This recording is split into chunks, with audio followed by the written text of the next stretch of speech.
Journalism, I've been playing at it from the margins for a long while. Journalism is very much corrupted.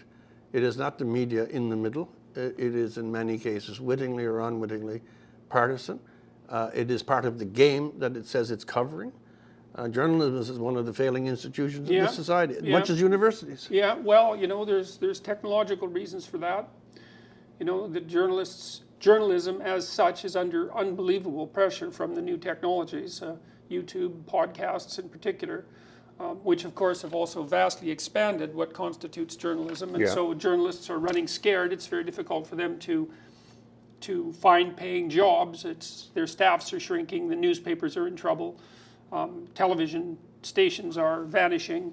And so there's increasing desperation, I would say, as well as decreasing professionalism among those who still practice. And so some of it's the personal failings of the ideologues who happen to be occupying the positions that ideologues occupy, but some of it's a consequence of these transformations in communication technology that are so vast that they're actually inconceivable. And I think both YouTube and podcasts are great examples of that. Podcasts even more than YouTube, because YouTube serves billions of people, which is one walloping network. Yeah. But podcasts are maybe 10 times as popular.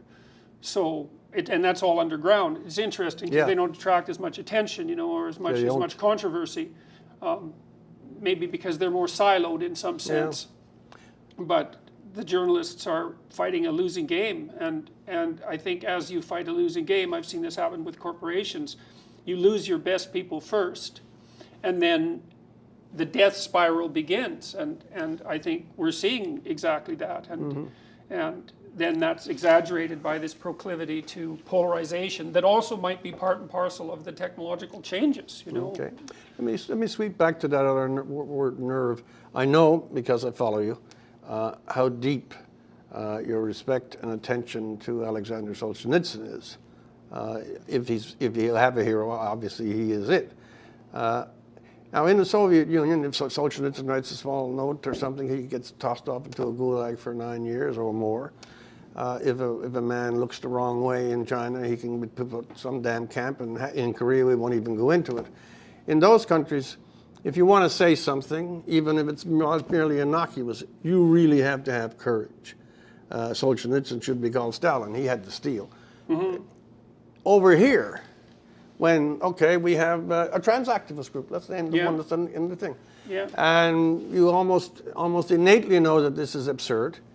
And you say, well, I don't think I'm going to say that's absurd. What are we afraid of? We fight wars and say we gave all our soldiers deaths, that we would preserve democracy and freedom of speech. There is no loss if you decide to challenge in terms of any contrast with the totalitarian systems, where if you said something, you really did pay a price. Worst thing you can do over here is lose a job.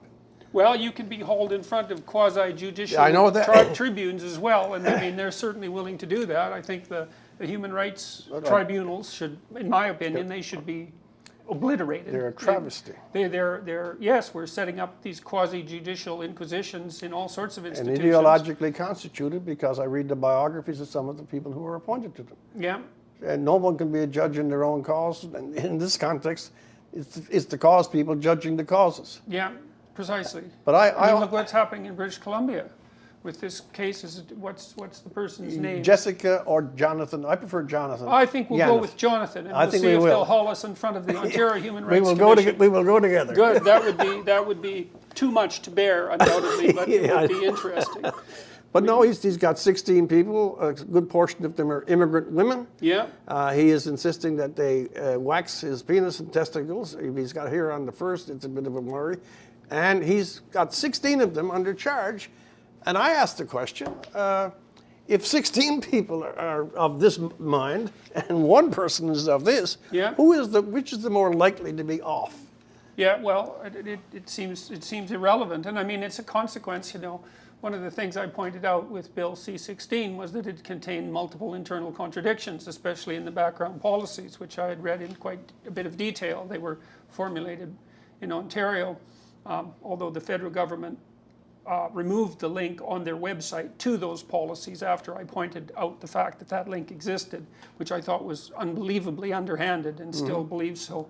But Carl Jung once said that internal contradictions are played out in the world as fate, is that the thing about propositions, if they're accurate, is that they represent real states of being in the world. And if you entertain a set of propositions that are internally contradictory, then you're going to run yourself into all sorts of sharp objects and dead ends. And that's exactly what's happening. And it every time, and I've thought this really for 3 years, every time you think that there's no possible way that this can get more absurd, then one more example comes up where it's more absurd. And I would say the situation in BC is precisely that. I mean, one of the women that he's persecuting, because I think he and this terrible bureaucracy is persecuting, was an immigrant woman, I believe she was Muslim, who had an aesthetics business in her own home, and as a consequence of the negative publicity,